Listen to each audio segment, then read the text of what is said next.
Bonjour et bienvenue dans cet nouvel épisode du Morning Podcast. Aho tukiriko turavugana kuri le monde des rêves, the realm of dreams. Alors iyi ni episode ya gatatu, turamaze kuganira muri episode ya mbere twaravuganye kuma 6 sortes de rêves, à ma rêve lucide, à ma rêve paradoxal, à ma rêve prémonitoire, récurrent, enchaîné. Twaravuganye kuma rêve ari codé. Franchement turamaze kwiga ibintu bitari bikeya muri izi episode zose tumaze kwimisi tuko turaganirako. Hama twaraganiriye muri episode ya kabiri kuri découverte ya Newton. Muribuka twaraganiye kuri découverte ya Newton, ntiyari rêve yagize mugabo franchement twarasuye kugaruka ahantu dutahura igituma tuko turavugana kuri thème premièrement. Hama twaraganiriye kandi no kugira umwanya wo kuba wenyine cyangwa kugira umwanya wo kuba attentif ku bintu bikoraba autour de toi, cyane cyane muri izi generation turimo aho ibintu byose bigenda binyaruka, amatelefone, ama-écran, usanga ibintu byose ntituremarka cyane utudetaye tuko turaba autour de nous. Muri yari histoire ya Newton gene yari yicaye munsi y'igiti, hama pomme ikirakoroka pomme mu kirundi ni gute pomme ikirakoroka ivuye ku giti, hama muri uwo mwanya pomme ikirakoroka peut-être ngira na recherche yaramaze iminsi agira mugabo muri uwo mwanya aza kudécouvrir ya loi de la gravité. Narakunze cyane episode ya kabiri ku bantu tutabanye muri episode ya kabiri naza kugenda ukayumviriza. Alors uno musi turi muri episode ya gatatu, hama turashaka turavugana kuri le monde des rêves. Ndashaka dusurinye ko birakenewe cyane ko tumenya le monde des rêves, birakenewe cyane ko tumenya ibihabera, birakenewe cyane ko tuba conscient ou consciente y'iyi monde des rêves. Hama iyi ni episode ya gatatu. Episode ya kane azoba ari ya nyuma. Hama I'm so excited ko duheza ikicigwa kubera ko franchement naje hari ibintu byinshi ndiko ndamenya muri no minsi ya ma recherche usanga umuntu ariko aragira. I'm like ibi bintu birabaho. Ndashuhiye cyane ko izi episode zihera, hama tutangure kuvyapirika mu buzima bwa misi yose, tutangure kubaho ubuzima. Franchement ntiwumve kuri wenyine uri kuramenya ibintu bishasha. Hariho ama message naronse abantu bambwira ibintu wabikuye he, wabirondeye gute, wabimenye gute. Naje ndiko ndiga muri uyu mwanya, turi kumwe turiko twigira hamwe. Hama ndashaka ngumve ngo morning podcast ni kwiga, turapartage. Hama uno musi rero tuza kuvugana kuri ama 6 sortes, plutôt ama 6, oh my goodness, kweki vyoroshe mu gifaransa. Uno musi tuvugana ku ama 6 sortes ya rêve ya changer le monde. Genre abantu bagize ama découverte mashasha mu ma rêve ya ayo ma rêve atandatu. Rero imbere yuko dutangura je vais lire biratangaje ngere ndavyandika mu Congereza no mu Gifaransa mukahageze kugira podcast nkabivuga mu Kirundi. Ndashobora kuba umuntu ari duwe gose. Uno musi turahera kuri rêve ya mbere. Rêve ya mbere ni rêve y'umuntu yitwa Albert Einstein. Is that how we say that? Albert Einstein yagize découverte kuri relativité. Nagerageje kwishura mu Gifaransa kugira ngo nze kuyisoma hama mu vyumve. Albert Einstein ni umuntu tuzi cyane mu bitabo, peut-être twize mu ishuri, ari mu mazina y'abantu en tout cas atazokwibagiranwa ku isi vuba bijanye na découverte yagize. Mugabo imbere yuko tuja mu madetail, ndashaka kwibutsa ko yari umuntu ameze nkawe, yarafungura, yarasonza, yarafise abagenzi, yarafise une famille, yarashavura. Donc ni umuntu yarari normal à part ko yarari doué peut-être muri yarari n'umujene mu bintu bijanye na chimie, physique, aya ma découverte yagize. Mugabo iyi rêve ingene yaje gushanja ubuzima bwiwe, iyi rêve yitahaba. Reka twibaze ikibazo, iyi rêve yagize yitahaba. Ubu isi twaba turi he, twaba turi mu biki? Ndashaka umve ngo si juste ibintu byategetswe kuba, si juste hariho ikiguzi yatanze, hariho kungene yikoreyeko. Iyi rêve ivuga ngo Albert Einstein, à l'âge de 26 ans, il a bouleversé la physique et la vie quotidienne et nos vies quotidiennes. Franchement, quoi il découverte ya guide. Alors réveillé ouais avuga ngo yabonye dans une ferme, il a trouvé un troupeau de vaches blotties contre une clôture électrique.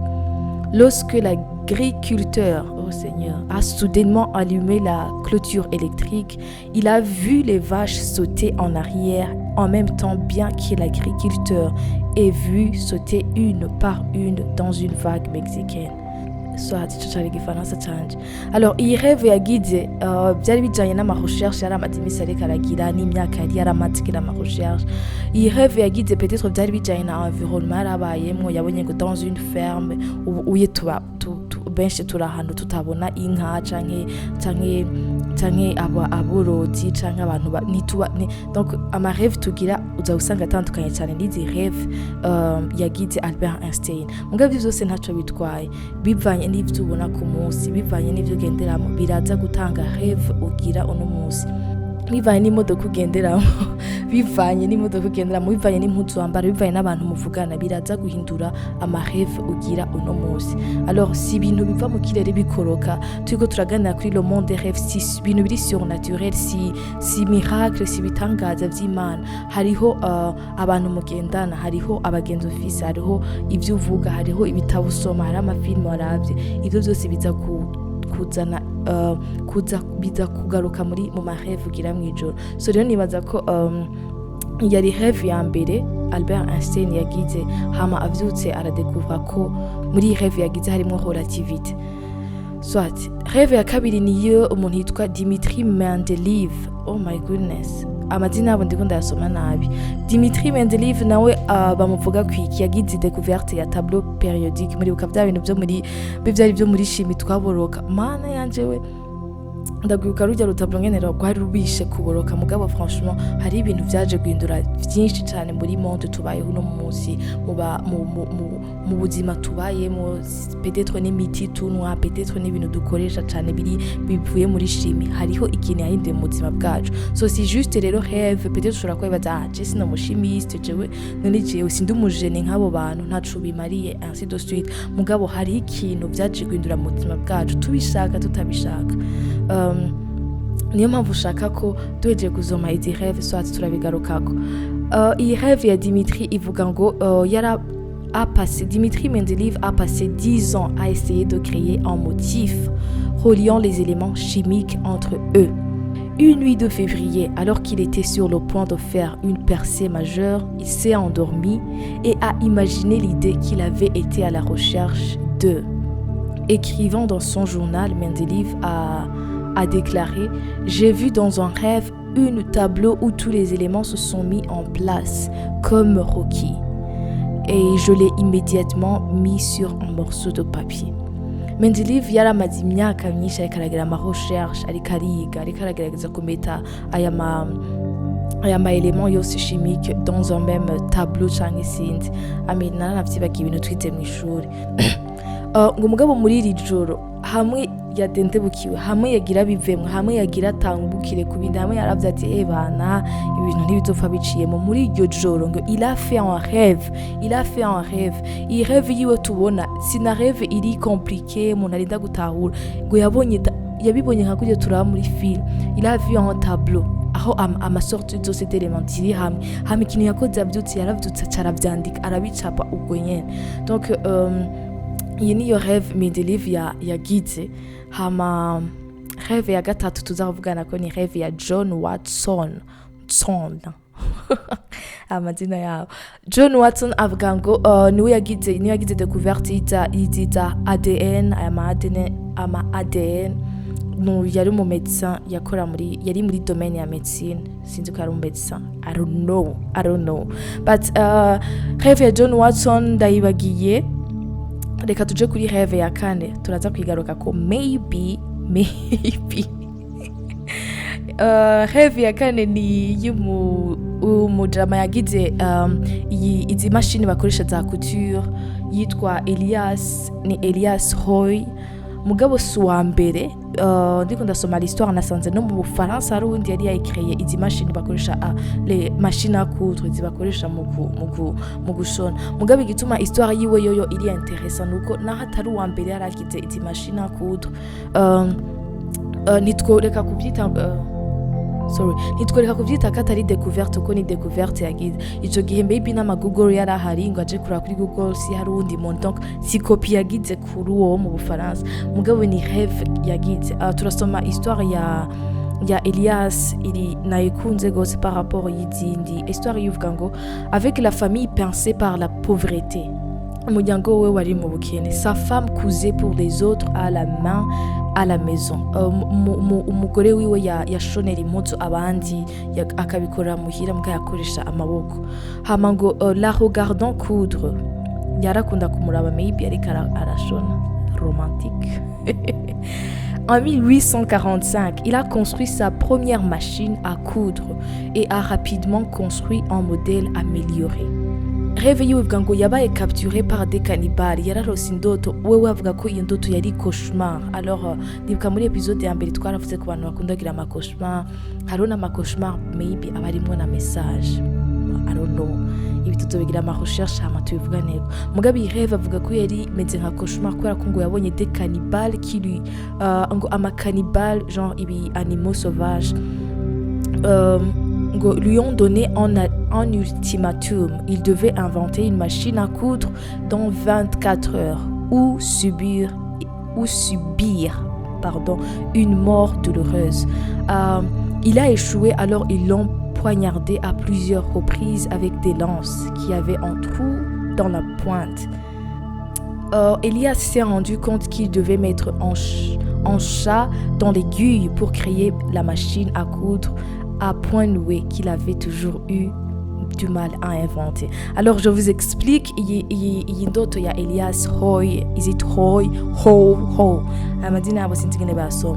Elias yagize rêve abona des cannibales ama animaux sauvages. Ndabibutsa ko ni rêve muri ko murayumva mumva ko ni ibintu yarabaye mu peut-être bari mu gihe cyo guhiga muri 1845 franchement barahiga. Rero iyi rêve yiwe iraza kwirefera cyane kuri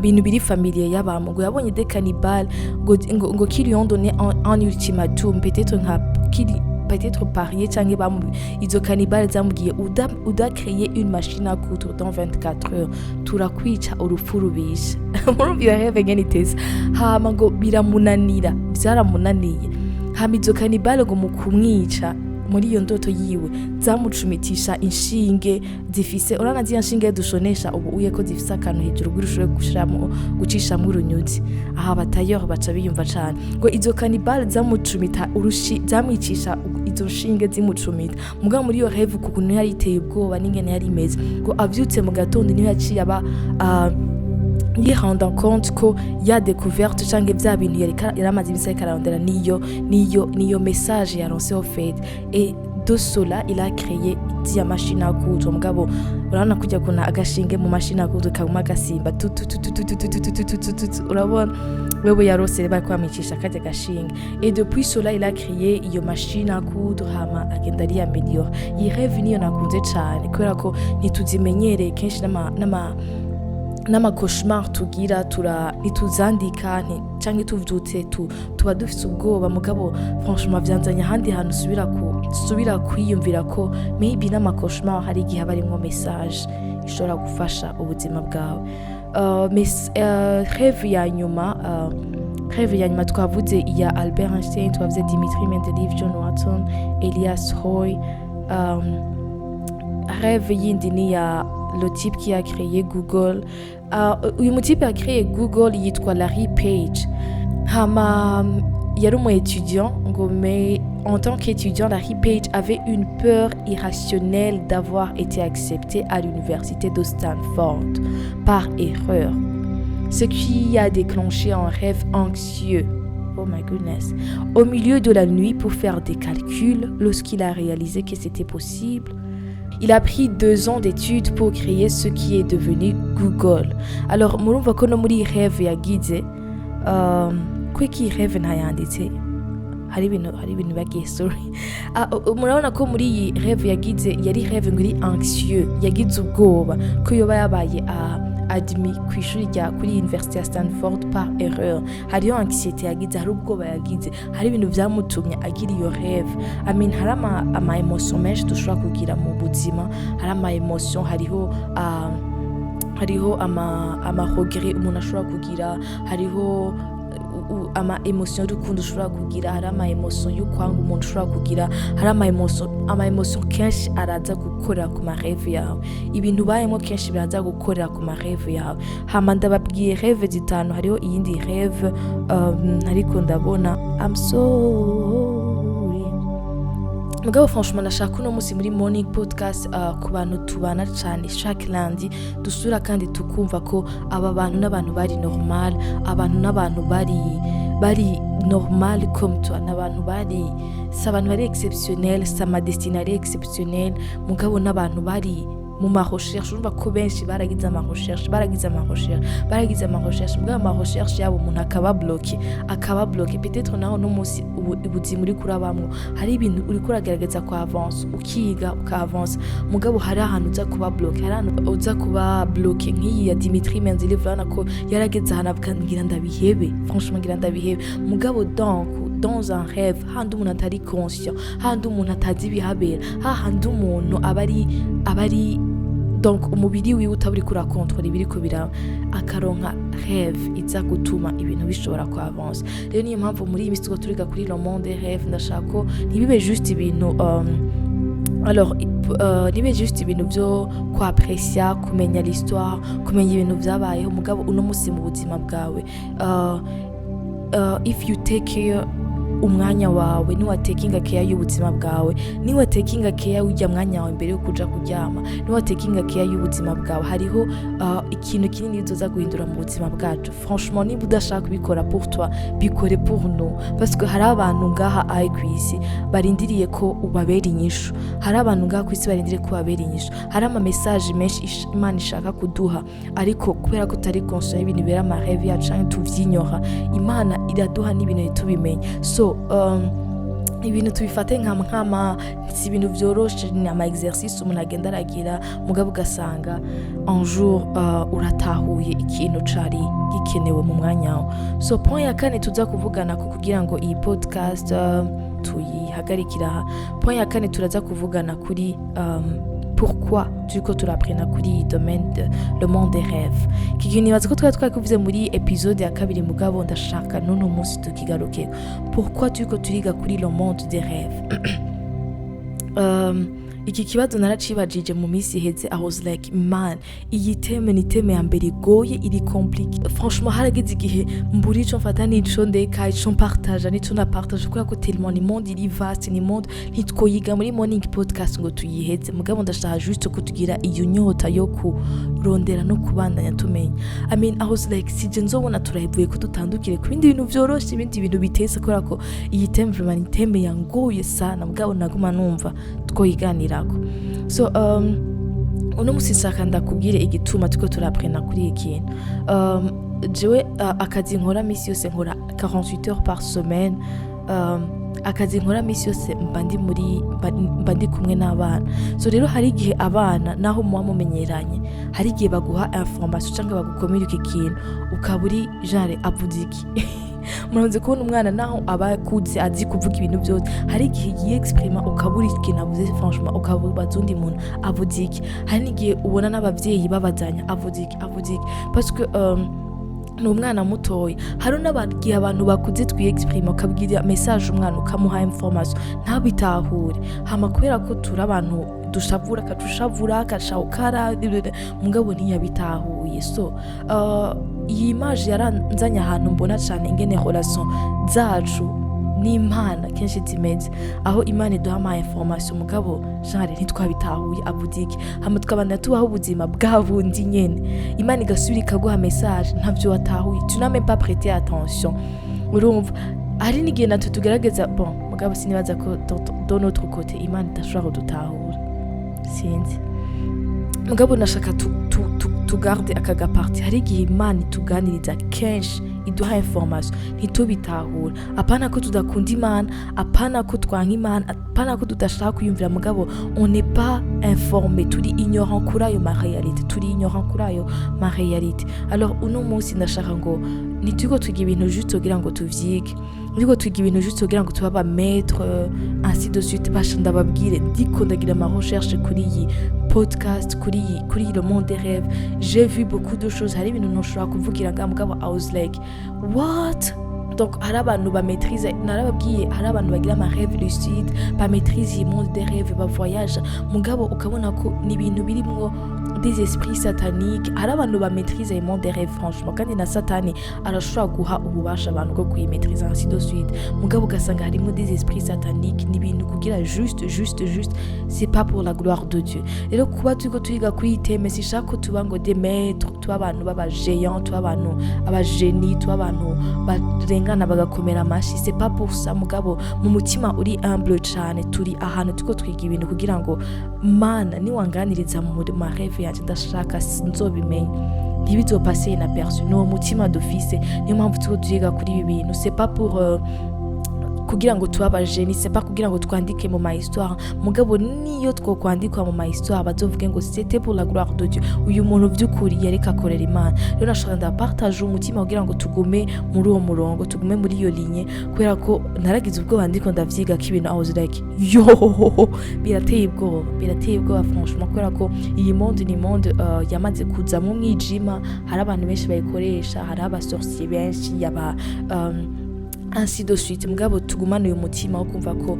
turakeneye ko dukoreshwa n'Imana turakeneye ko mu burere bwose bw'ubuzima bwacu ari le Saint-Esprit anugida nimba ataref Saint-Esprit afise kuduha iri joro nta stress turi muri rush mana ndashaka ko ndota indoto mana ndashaka ko ndota ntituri muri stress ntituri muri nitwo turarushinga nitwo turiruka igihe gikwiye igihe gikenewe Imana izoguha indoto mugabo naho Imana itoguha indoto iza guhindura ubuzima bwawe quand même basi ugira ijoro ritekanye quand même basi nitubandaye mu makoshma quand même basi nitubandaye mu bintu biruhisha murazi ko hariho n'abantu bakora ibyaha mu ndoto umuntu akarota ariko araryamana n'undi muntu mu ndoto and you are like what basi iyo level tuyirengana tugira indoto ziri pure tout ce qui est agréable, tout ce qui est pur, comme dit Philippiens, tout ce qui est agréable, tout ce qui est pur, tout ce qui est honorable, on va kugira icubahiro c'Imana. Rero merci beaucoup, il y a les morning podcast, j'ai oublié de me présenter kubera ko namaze kumenyera ko twamenyeranye. Yari Lydia Blanche iri imbere muri morning podcast, il y a l'épisode ya gatatu. Bisous, mugire umunsi mwiza.